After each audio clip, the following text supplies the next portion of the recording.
أعوذ بالله من الشيطان الرجيم. بسم الله الرحمن الرحيم. وقال ربكم ادعوني أستجب لكم إن الذين يستكبرون عن عبادتي سيدخلون جهنم داخلين. والحمد لله رب العالمين. محترم حضرات، اللہ تبارک و تعالیٰ کا ہم پر بڑا فضل و کرم ہے، ہم پر بڑا احسان ہے کہ اللہ تبارک و تعالیٰ نے ہمیں اشرف المخلوقات بنا کر پیارے حبیب حضرت محمد مصطفیٰ صلی اللہ علیہ وسلم کی امت میں پیدا فرمایا۔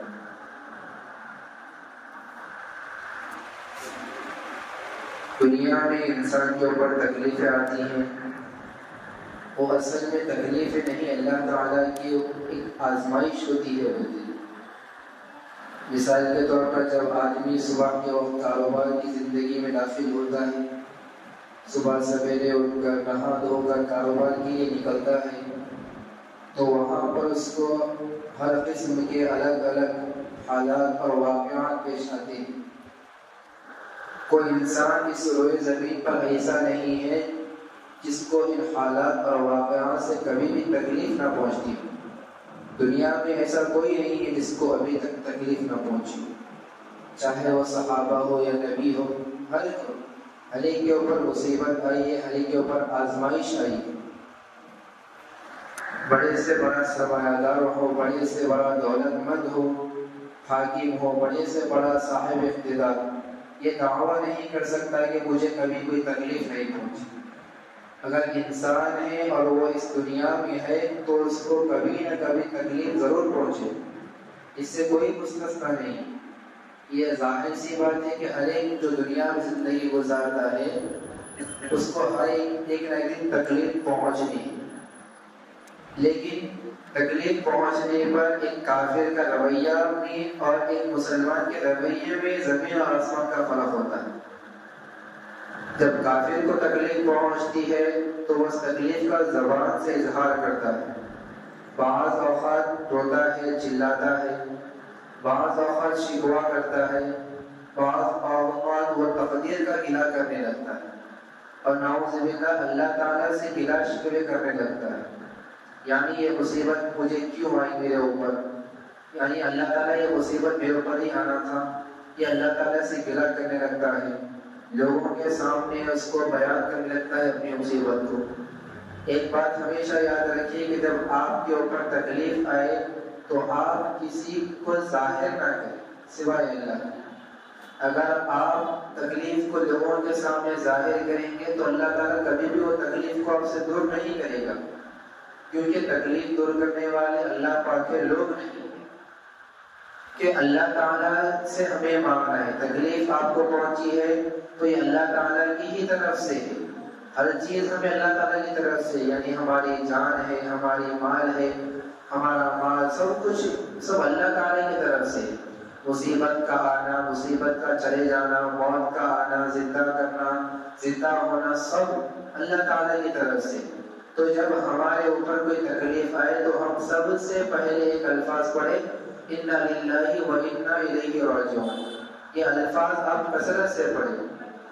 حضور اقدس صلی اللہ علیہ وسلم نے مومن کو یہ تلقین فرمائی کہ جب کبھی تمہیں کوئی تکلیف کی بات پیش آئے تو یہ کلمات پڑھو، انا للہ و انا الیہ راجعون۔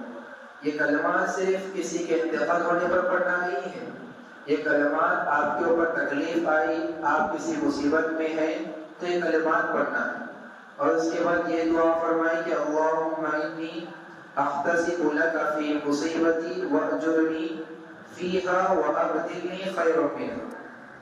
تکلیف پہنچنے کا یہ مطلب نہیں ہے کہ کوئی بڑی مصیبت آ جائے، بلکہ اگر چھوٹی سی تکلیف پہنچے تو یہی حکم ہے، جیسا کہ حدیث شریف میں آتا ہے کہ جب چراغ گل ہو گیا ہو، چراغ اپن جلائے ہوئے اس کو چراغ بجھ جائے، تو حضور اقدس صلی اللہ علیہ وسلم نے انا للہ و انا الیہ راجعون پڑھا، یعنی اب لائٹ آئی ہوئی ہے، اب لائٹ چلے گئی اچانک، تو ہم کیا پڑھیں گے، انا للہ و انا الیہ راجعون۔ اب اس کا مطلب کیا ہے، انا للہ کا مطلب کیا ہے؟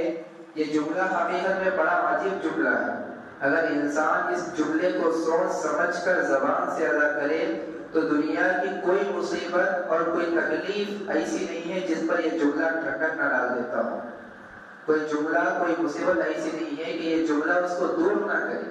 یہ الفاظ اگر آپ زبان سے سچے دل سے ادا کر لیے اِنَّا لِلَّهِ وَإِنَّا إِلَيْهِ رَاجِعُونَ تو آپ کی ہر تکلیف مصیبت دور ہو جاتی ہے. اس جملے کا معنی یہ ہے کہ ہم سب اللہ کے ہیں، یعنی اللہ تعالیٰ کے بندے ہیں، اللہ تعالیٰ کے مخلوق ہیں. اِنَّا لِلَّهِ کا مطلب کیا ہے؟ ہم سب اللہ تعالیٰ کے بندے ہیں، اللہ تعالیٰ کے مخلوق ہیں، اللہ تعالیٰ کی ہی مملوک ہیں، اور ہم سب کو اللہ تعالیٰ کی طرف لوٹ کر جانے والے ہیں. اور جب یہ کہا اِنَّا لِلَّهِ کہ ہم تو ہے ہی اللہ کے بندے، اللہ تعالیٰ کی ملکیت میں ہیں، اللہ تعالیٰ ہی ہمارا خالق ہے، ہمارا مالک ہے، لہٰذا ہمیں اگر کوئی تکلیف پہنچی ہے تو یقیناً اس میں اللہ تعالیٰ کی حکمت ہے، کوئی نہ کوئی اس میں حکمت چھپی ہوئی ہے. تکلیف آئی ہے، بعض اوقات اللہ تعالیٰ اپنے بندوں پر مصیبت ڈال کے آزماتا ہے کہ یہ میرا بندہ ہے، انہیں کتنا صبر والا بندہ ہے. جب اللہ تعالیٰ اپنے کسی بندے کو اپنے قریب کرنا چاہتا ہے، اپنا دوست بنانا چاہتا ہے، تو اس کے اوپر بے حساب آزمائش ڈالتا ہے تاکہ میرا بندہ مضبوط ہو جائے، یعنی صبر کرنے والا بندہ بن جائے، شکر کرنے والا بندہ بن جائے. ابھی تو ہمارے اوپر چھوٹی موٹی تکلیف آتی ہے، ہمارے نبی علیہ السلام پر ہم سوچ بھی نہیں سکتے تھے، ویسے ویسے اللہ تعالیٰ نے آزمائش ڈالی ہے ان کے اوپر.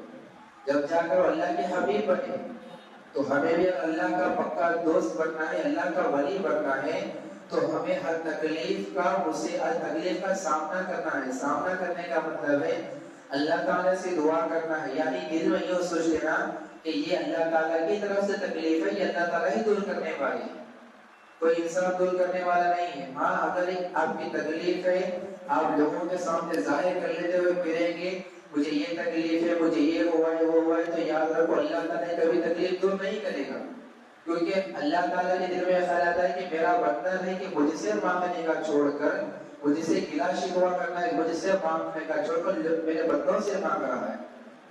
کیا میں اس کو میرے بندوں کے سامنے چھوٹا نظر آتا ہوں؟ کیا میرے بندے اس کے سامنے بڑے ہو گئے ہیں؟ کہ اللہ تعالیٰ جو اس کا خالق ہے وہ چھوٹا ہے، اس کو نہیں دے سکتا، اس کی تکلیف کو دور نہیں کر سکتا، تو پھر یہ لوگوں سے کیوں مانگتا ہے؟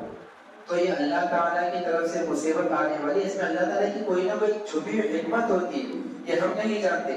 اللہ تعالیٰ نے ہمیں اپنے ہاتھوں سے بنایا ہے. جب ہم اتنے گناہ کرتے ہیں تو فرشتے اللہ تعالیٰ سے کہتے ہیں کہ اے اللہ پاک اگر آپ اجازت دیں تو ہم زمین پر اتر کر ان کی گردنیں اڑا دیں گے. آسمان کہتا ہے کہ اے اللہ پاک اگر آپ اجازت دیں ہم ان کے اوپر آگ کے شعلے پر سا دیں گے، آگ کے گولے پھینک دیں گے. زمین کہتی ہے کہ اللہ اگر آپ اجازت دیں تو ہم اس کو بیٹھے ہوئے ہیں ہم زمین سے پھٹ جائے، زمین نیچے سے اس کو نیچے کھینچ دیں گے. اور فرشتے کہتے ہیں اجازت دے اللہ تو ہم نیچے اتر کر ان کی گردنیں اڑا دیں گے. تو اللہ تعالیٰ کیا کہتا ہے کہ نہیں، یہ میرے بندے ہیں، میں ان کو اپنے ہاتھوں سے بنایا ہوں، میرے بندوں کو میرے سے بہتر کوئی نہیں جانتا. تو یہ اللہ تعالیٰ اتنی محبت فرمائے ہیں. آسمان میں 4 انگلی کے برابر بھی جگہ خالی نہیں، ہر جگہ پر فرشتے سجدے میں لگے ہوئے. جبرائیل علیہ السلام سب سے بڑے فرشتے، اللہ نے ان سے نہیں کہا کہ میں تم سے محبت کرتا ہوں. جو فرشتے ہر وقت سجدے میں لگے ہوئے ان سے نہیں کہا کہ میں تم سے محبت کرتا ہوں. اس سے کہا میں تم سے، ہم جیسے گنہگار لوگوں سے کہا کہ میں تم سے محبت کرتا ہوں، تم بھی مجھ سے محبت کرو. اللہ تعالیٰ قرآن پاک میں فرماتا ہے ما یفعل اللہ بعذابکم ان شکرتم وآمنتم. مجھے تمہیں سزا دے کر کون سی خوشی ہوتی؟ آپ کے وہ جو تکلیف آتی ہے مجھے دے کر کوئی خوشی نہیں ہوتی. اگر ہمیں ایک پن یا پھر اگر سوئی بھی چبھ جائے تو اللہ تعالیٰ کو تکلیف ہوتی ہے، کیونکہ اللہ نے ہمیں اپنے ہاتھوں سے بنایا ہے. جب ایک بچے کو اس کی ماں کے سامنے تکلیف پہنچتی ہے تو ماں کو بھی تکلیف پہنچتی ہے. وہ تو سوچو 70 ماؤں سے زیادہ محبت کرنے والا ہے، تو وہ ہمیں تکلیف میں دے کر وہ کیسے خوش ہو سکتا ہے؟ یعنی وہ اللہ تعالیٰ ہمیں آزما رہا ہے کہ یہ میرا بندہ ہے، میرا دوست بننے کے لائق ہے یا نہیں ہے. اگر اس کے اوپر مصیبت آئے تو یہ صبر کر سکتا ہے؟ نہیں صبر کر سکتا. کتنا صبر کر سکتا ہے؟ ہم ایک مٹی کا برتن لے جاتے ہیں تو اس کو ٹھوک کر بھجا کر دیکھتے ہیں کہ پکا ہے، مضبوط ہے یا نہیں. تو اللہ تعالیٰ بھی ہمیں اپنے قریب کرنا چاہتا ہے تو ہمیں ٹھوک بجا کر دیکھتا ہے کہ کتنے صبر والا بندہ ہے، کتنا طاقتور ہے، کتنا ہمت ہے اس کے پاس صبر کرنے کی. اس کے بعد ہم جا کر اللہ تعالیٰ کی قریب ہوتی ہے. کوئی نبی کوئی صحابی اللہ تعالیٰ کے ایسے قریب نہیں ہو گئے، ان کے اوپر بھی آزمائش آئی ہے، ان کے اوپر بھی مصیبتیں آئی ہیں، لیکن انہوں نے برداشت کیا ہے، اللہ تعالیٰ سے ہی مانگا. ایسے یہ کہا ہے کہ انا للہ و انا الیہ راجعون، یہ اللہ تعالیٰ کی طرف سے مصیبت ہے، یہ اللہ تعالیٰ کے اوپر چلی جائے گی. ہم بھی اللہ تعالیٰ کے اور ہم بھی لوٹ کر ہمیں اللہ تعالیٰ کی طرف ہی جانا ہے. تو نبی علیہ السلام نے یہ جملہ کہا جب ہمیں کوئی تکلیف پہنچے، انا للہ و انا الیہ راجعون، یہ الفاظ کثرت سے کہا کرو. دیکھنے میں محسوس ہو رہا ہے کہ ہمیں تکلیف پہنچی ہے، ہمیں پریشانی لاحق ہوئی ہے، لیکن حقیقت میں اللہ تعالیٰ کی حکمت اس میں حاوی ہے، اور یہ کام اس کی حکمت کے بغیر نہیں ہو سکتا. جو تصرف ہماری ذات میں چل رہا ہے وہ سب حکمت پر مبنی ہے، اور اس پر کسی کو گلا شکوہ کرنے کا کوئی موقع نہیں ہے. ہمارے اندر جو مصیبتیں چل رہی ہیں یہ اللہ تعالیٰ کے سوا کوئی نہیں جانتا کہ مصیبت کب ختم ہونے والی ہے. تو ہمیں گلا شکوہ کرنے کی ضرورت ہی نہیں ہے لوگوں سے. ہم اللہ تعالیٰ سے آئے مصیبت ہمیں کوئی ضرورت ہے، آئے بیٹھے مصلی بچھائے 2 رکعت صلاۃ الحاجہ کی نماز پڑھے، ضرورت کی نماز پڑھے، اللہ تعالیٰ سے دعا مانگے، تو کہ اللہ تعالیٰ نہیں دیتا؟ ضرور دیتا ہے. آپ گنہگار ہیں، آپ نے کوئی گناہ کر لیا، آپ سے جانے انجانے میں آئے مصلی بچھائے 2 رکعت صلاۃ التوبہ کی نماز پڑھے، اللہ تعالیٰ سے پکے سچے دل سے معافی مانگے، تو کہ اللہ تعالیٰ توبہ قبول نہیں کرتا؟ توبہ قبول کرتا، اللہ تعالیٰ اپنے بندوں کو معاف فرما دیتا ہے. اللہ تعالیٰ یہی انتظار میں رہتا ہے کہ میرا بندہ کب آئے گا، کب آئے گا، کب توبہ کرے گا، کب آئے گا، کب آئے گا. لیکن جب وہ نہیں آتا ہے تو اس کو تکلیف ہوتی ہے. تب آخر میں اب اس کو اللہ تعالیٰ دیکھتا ہے آئے گا نہیں آئے گا نہیں آئے گا. فرعون کو بھی اللہ تعالیٰ نے بہت مہلت دی تھی کہ اب آ جاؤ گا، لیکن وہ تو خدائی کا دعویٰ کرتا تھا نعوذ باللہ. لیکن جب اس کا مرنے کا وقت آیا سمندر میں، جب سمندر میں اس کو بہا لینے گیا، بہا کے تو جب کہا کہ میں اللہ تعالیٰ میں توبہ کرتا ہوں، تو اللہ تعالیٰ نے کہا اب تیری کوئی توبہ قبول نہیں ہے. ہم نے دنیا میں تجھ کو مہلت دی تھی کہ واپس آ جاؤ، میرے راستے پر آ جاؤ، وہ توبہ کر لو سچے دل سے، لیکن تم نے نہیں مانی، تو اب تیری کوئی توبہ قبول نہیں ہے. تو ہم جا کر مرتے وقت توبہ کریں تو ہماری توبہ کوئی قبول نہیں ہے. ابھی وقت ہے، ابھی اللہ تعالیٰ نے ہمیں صحت دی ہے، ہم نماز پڑھ سکتے ہیں، توبہ کر سکتے ہیں، کر لیجئے. اب مرنے کا وقت قریب ہے، جب جا کر کہتا ہوں کہ اللہ میں توبہ کرتا ہوں، تو آپ کی کوئی توبہ قبول نہیں. ابھی بھی وقت اللہ تعالیٰ مہلت دے رہا ہے بندوں کو، اچھی صحت دیا ہے، اچھا کھانے پینے میں دے رہا ہے. کتنے ایسے ہیں لوگ ہیں جو ہسپتال میں پڑے ہوئے، جس کے کھانا تک نصیب نہیں ہو رہا، جس نے بول چال تک نصیب نہیں ہے، جسے ان کو معلوم ہی نہیں کہ میں ہوش میں ہوں یعنی میں کہاں ہوں. لیکن اللہ نے ہمیں صحت ایسی دی ہے کہ ہم اس کے گھر میں آ سکتے ہیں، اللہ کے سامنے سجدہ کر سکتے ہیں. ہمیشہ اللہ سے ہی دعا مانگی کہ اللہ مرتے دم تک کھڑے رہ کر نماز پڑھنے کی توفیق عطا فرمائے، یعنی سجدہ کھڑے رہ کر نماز پڑھنے کی توفیق عطا فرمائے. یہ ہمیشہ یہ دعا مانگتے رہیں. اس کے بعد دوسرا جملہ ہے وَإِنَّا إِلَيْهِ رَاجِعُونَ، اور ہم اسی کی طرف لوٹ کر جانے والے ہیں. یعنی یہ تکلیف جو پہنچی ہے یہ ہمیشہ رہنے والی نہیں ہے. ایک وقت آئے گا کہ ہم بھی اللہ تعالیٰ کی طرف لوٹ کر جائیں گے، اور ہم نے اس مصیبت پر صبر کیا اور اس کو اللہ تعالیٰ کی طرف سے سمجھا، تو اس کے نتیجے میں ہمیں اللہ تعالیٰ کے پاس اجر حاصل ہو. یعنی ہمارے اوپر ایک مصیبت آ گئی، لیکن ہم مصیبت کو سمجھے کہ اللہ تعالیٰ کی طرف سے، تو ہمیں اس مصیبت پر بھی ثواب ملتا. ہم یہ سمجھ لیے کہ مصیبت جو آئی ہے یہ اللہ تعالیٰ کی طرف سے، اس میں میری کوئی حکمت ہوگی اللہ تعالیٰ کی، میرے لیے اس میں کوئی رہنمائی ہوگی، یہ سمجھ لیے صرف، تو اس مصیبت پر بھی اللہ تعالیٰ ثواب عطا فرما دیتا ہے. اس کے بعد حضور اقدس صلی اللہ علیہ وسلم نے یہ دعا تلقین فرمائی، اللہم انی احتسب لک فی مصیبتی واجرنی فیہا وابدلنی خیرا منہا. اے اللہ میں اس مصیبت میں آپ سے ثواب طلب کرتا ہوں، یعنی یہ تکلیف جو مجھے پہنچی ہے آپ کی رحمت سے مجھے امید ہے کہ اس مصیبت کے بدلے آپ مجھے آخرت میں ثواب عطا فرمائیں گے، لہٰذا آپ مجھے اس پر اجر عطا فرمائیے.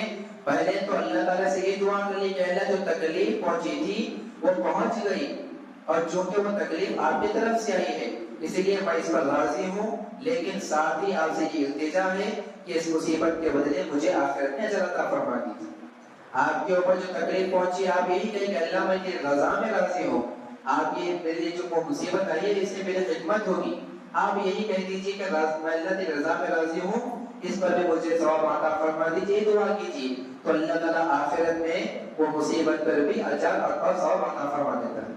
اب اس پر کسی کو یہ خیال ہو سکتا تھا کہ جب تم مصیبت پر راضی ہو گئے اور اللہ تعالیٰ سے اس مصیبت پر اجر بھی مانگ رہے ہو تو اس کا مطلب یہ ہے کہ یہ مصیبت باقی رہے، لیکن سرکار دو عالم صلی اللہ علیہ وسلم نے اگلا جملہ ارشاد فرما کر اس خیال کی تردید فرما دی۔ چنانچہ فرمایا کہ یہ کہو کہ اے اللہ مجھے اس مصیبت کے بدلے کوئی بہتر چیز عطا فرما دیجیے، یعنی میں اگرچہ آپ کے فیصلے پر راضی ہوں اور آپ کے فیصلے پر مجھے کوئی گلہ شکوہ نہیں ہے اور نہ اعتراض ہے، لیکن اے اللہ میں کمزور ہوں، میں مصیبت کو برداشت نہیں کر سکتا، اس لیے آپ میری کمزوری پر رحم فرمائیے اور آپ مجھ سے یہ مصیبت دور فرما دیجیے اور اس کے بدلے میں مجھے اچھی حالت عطا فرما دیجیے۔ لہذا اس دعا میں ایک طرف توجہ، ایک تو جو مصیبت اور تکلیف پہنچی ہے اس تکلیف اور مصیبت پر گلہ و شکوہ کوئی نہیں بلکہ اللہ تعالیٰ کے فیصلے پر راضی ہونے کا اعلان ہے، اور دوسری طرف اپنی کمزوری کا اعتراف ہے کہ اللہ میرے اندر اس مصیبت اور تکلیف کو برداشت کرنے کی طاقت نہیں ہے، کہیں ایسا نہ ہو کہ اگر یہ مصیبت زیادہ جاری رہے، زیادہ دن اگر یہ مصیبت میرے اوپر حاوی رہے تو میں بے صبری کا شکار ہو جاؤں۔ اس لیے اللہ میں آپ سے دعا نہیں کرتا ہوں کہ مجھ سے یہ مصیبت اور تکلیف دور فرما دیجیے۔ اس دعا میں حضور اکرم صلی اللہ علیہ وسلم نے دونوں چیزوں کو جمع فرما دیا۔ آپ کے اوپر مصیبت ہے تو آپ صرف یہ نہ کہے کہ اللہ میں آپ کی رضا میں راضی ہوں، جو مجھے تکلیف پہنچی ہے یہ اللہ تعالیٰ کی حکمت ہے، یہ بھی کہیے اور ساتھ میں دعا بھی کیجیے کہ اللہ جو مصیبت مجھے پر آئی ہے وہ اس پر رحم فرمائیے، اس مصیبت کو میرے اچھے حالت میں تبدیل کر دیجیے، یہ دعا بھی کیجیے۔ اس کے بعد پھر ایک طرف دل کی تکلیف، دوسری طرف حقیقت یہ کہ انسان کو جتنی بھی تکلیفیں پیش آتی ہے، چاہے وہ صدمہ ہو یا کوئی تکلیف ہو، کوئی فکر ہو، کوئی تشویش ہو، یہ سب اللہ تعالیٰ کی طرف سے نعمت ہے۔ اس لیے نعمت ہے کہ اللہ تعالیٰ نے یہ سب تکلیفیں اپنی حکمت سے مومن کے اوپر ڈالی ہے، اور یہ سب مومن کے لیے ثواب اور ترقی درجات کا ذریعہ بن رہی ہے اور گناہوں کی مغفرت کا ذریعہ بن رہی ہے۔ جب کسی کو بخار آتا ہے، طبیعت خراب ہوتی ہے تو اس کا آنکھ گرم ہو جاتا ہے، اس کا آنکھ گرم ہونے کی وجہ سے اللہ تعالیٰ جہنم کی آگ کو ٹھنڈا کر دیتا ہے۔ جب اس کا آنکھ گرم ہوتا ہے تو اللہ تعالیٰ اس کی جہنم کی آگ کو، اس کے لیے جہنم ہے، اس کی آگ کو ٹھنڈا کر دیتا ہے۔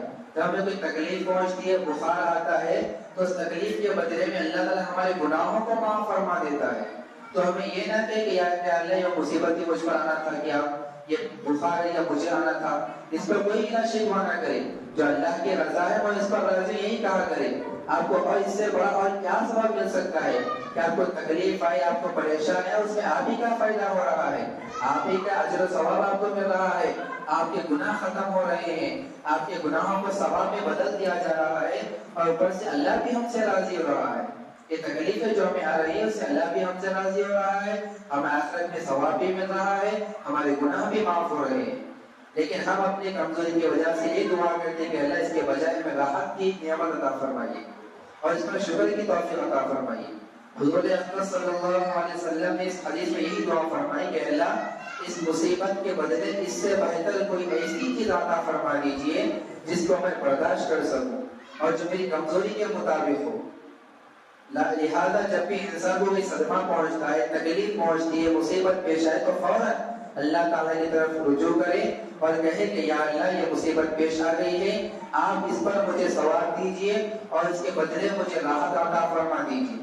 جب یہ دو کام کر لیے تو یہ مصیبت بھی اللہ تعالیٰ کی طرف سے انشاءاللہ نعمت بن جائے گی اور رحمت کا ذریعہ بن جائے گی۔ یہ نسخہ بظاہر دیکھنے میں چھوٹا سا ہے، لیکن اس پر عمل کر کے دیکھیں۔ لہذا چھوٹی سے چھوٹی تکلیف بھی پہنچے یا چھوٹے سے چھوٹا صدمہ بھی پیش آئے، بس اللہ تعالیٰ کی طرف رجوع کریں گے، یہ بات کہہ دو، پھر دیکھو کہ اللہ تعالیٰ کہاں سے کہاں پہنچا دیتے اور کیسے ہمارے درجات میں ترقی عطا فرما دیتے۔ حضرت یونس علیہ السلام، میں آپ کو پاورفل ایک تسبیح بتاتا ہوں۔ حضرت یونس علیہ السلام مچھلی کے پیٹ میں تھے 40 دن، اب وہ ان کو مچھلی کے پیٹ میں سے نکلنے کوئی راستہ ہی نظر نہیں آ رہا ہے، تو وہ کیا کرے، وہ سمندر میں، مچھلی کے پیٹ میں، سمندر کے تہ میں جا کر انہوں نے اللہ سے یہ دعا کی کہ ایک تسبیح پڑھی، لا الہ الا انت سبحانک انی کنت من الظالمین۔ یہ تسبیح پڑھی تو اللہ تعالیٰ ان کو جب فوراً ان کو اللہ تعالیٰ نے مچھلی کے پیٹ سے آزاد کر دیا۔ اللہ تعالیٰ قرآن پاک میں سورہ صافات میں فرماتا ہے فَلَوْلَا أَنَّهُ كَانَ مِنَ الْمُسَبِّحِينَ، اگر وہ ہماری تسبیح بیان نہ کرتے لَلَبِثَ فِي بَطْنِهِ إِلَى يَوْمِ يُبْعَثُونَ، تو قیامت کے دن تک، قیامت تک مچھلی کے پیٹ میں پھنسے ہوئے ہیں اگر یہ تسبیح بیان نہ کرتے۔ تو وہ تو 40 دن کی تکلیف کو اللہ تعالیٰ نے ایک تسبیح کی بدولت دور کر دیا، تو ہماری ایک دن کی تکلیف کو اللہ تعالیٰ ایک تسبیح کی بدولت دور نہیں کر سکتا؟ تو ہمیشہ لا الہ الا انت سبحانک انی کنت من الظالمین یہ کثرت سے پڑھا کریں، اور ہمیشہ درود شریف کثرت سے پڑھا کریں، استغفار کثرت سے پڑھا کریں۔ یہ الفاظ تسبیح ہے، یہ چلتے پھرتے پڑھ سکتے ہیں آپ، بغیر وضو نہیں آپ پڑھ سکتے ہیں آپ، کوئی ضروری نہیں کہ وضو کر کے ہی پڑھنا ضروری ہے، چلتے پھرتے آیت کریمہ کیسے تو اس کو آیت کریمہ بولتے ہیں۔ اور ایک مثال کے طور میں آپ کو ایک بات بتا ہوں کہ ایک بچی ہے، اس کا نکاح نہیں ہو رہا ہے، گھر والے پریشان ہیں کہ اب ایک اچھا رشتہ نہیں مل رہا ہے، اب زیادہ بچی بڑی ہو جائے تو گھر والے ماں باپ بھی بہت سمجھتے رہتے بچی کو، اور بچی کیا کرے، اب بچی پریشان ہے، اب بچی مچھلی کے حالات کے پیٹ میں پھنسی ہوئی ہے۔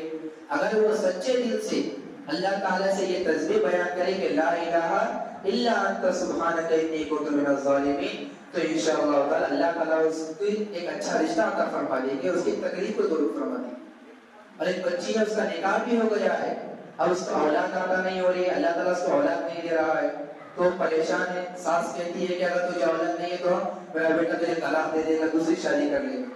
اولاد تو ہو گئی لیکن صرف بیٹی ہو رہی ہے، بیٹا نہیں ہو رہا ہے۔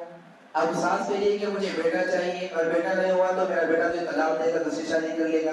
اور وہ بچی پریشان ہے، وہ کیا کرے، اب مچھلی کے حالات کے پیٹ میں پھنسی ہوئی ہے، تو وہ فوراً سچے دل سے اللہ تعالیٰ سے رجوع کرے لا الہ الا انت سبحانک انی کنت من الظالمین، تو اللہ تعالیٰ اس کو اولاد بھی عطا فرما دیں گے انشاءاللہ، جو اس کی مراد ہے، جیسی اولاد اللہ تعالیٰ اس کو ویسے عطا فرما دیں گے۔ اس سے بڑا سبب ہمیں کیا مل سکتا ہے کہ 40 دن کی یہ مصیبت کو، 40 دن یونس علیہ السلام مچھلی کے پیٹ میں تھے تو ان کو ایک تسبیح کی بدولت باہر نکال دیا۔ تو آج کل کی چھوٹی موٹی تکلیف اللہ تعالیٰ دور نہیں کر سکتا، ضرور کر سکتا ہے، لیکن یہی کہ سچے دل سے توبہ کریں، سچے دل سے مانگے اللہ تعالیٰ سے، یہ نہیں کہ ہم صرف دماغ نہیں ہے، خیال نہیں ہے، یہ نہیں، اور اس کی نیت پیچھے نیت اچھی ہو، اللہ مجھے اولاد عطا فرمائی تو کس وجہ سے اولاد چاہیے تمہیں؟ کیا تمہیں اولاد اس لیے چاہیے کہ وہ مجھے کما کر دے یا مجھے کھلائے پلائے؟ یہ نہیں کہ مجھے اولاد دے اللہ تعالیٰ تاکہ میں آپ کو اس کے راستے میں لگاؤں، میری اولاد کو بس اچھی تربیت دو، نبی علیہ السلام کے جیسے اخلاق تھے ویسے اخلاق میں اسے سکھاؤں، میں اس کو آپ کی اور آپ کے حبیب کی سنتوں کے مطابق چلنے کی اس کو ایسا بناؤں، مجھے اس لیے اولاد عطا فرمائیے، وہ کیا دعا کیجیے، انشاءاللہ تعالیٰ آپ کو اولاد عطا فرما دیں گے اللہ تعالیٰ۔ انما الاعمال بالنیات، سارے اعمال کا دار و مدار کس پر ہے؟ نیتوں پر ہے۔ آپ نیت ٹھیک رکھیں گے تو اللہ تعالیٰ آپ کی جیسی نیت ہوگی اللہ تعالیٰ آپ کو ویسا دے گا۔ تو آپ سے اللہ تعالیٰ سے دعا ہے جو کہا ہے سنا ہے اس پر عمل کرنے کی توفیق عطا فرمائے، اور ہمارے صغیرہ کبیرہ گناہوں کو معاف فرمائے، اور ہمارے جو جائز خواہشات ہے، جائز تمنا ہے اسے دور فرمائے، ہمارے مصیبتوں کو دور فرمائے، اور ہمارے مصیبتوں کو نعمتوں میں بدل دے، اور ہمیں اللہ کے راضی ہونے پر راضی رہنے کی توفیق عطا فرمائے۔ آمین یا رب العالمین، والحمد للہ رب العالمین۔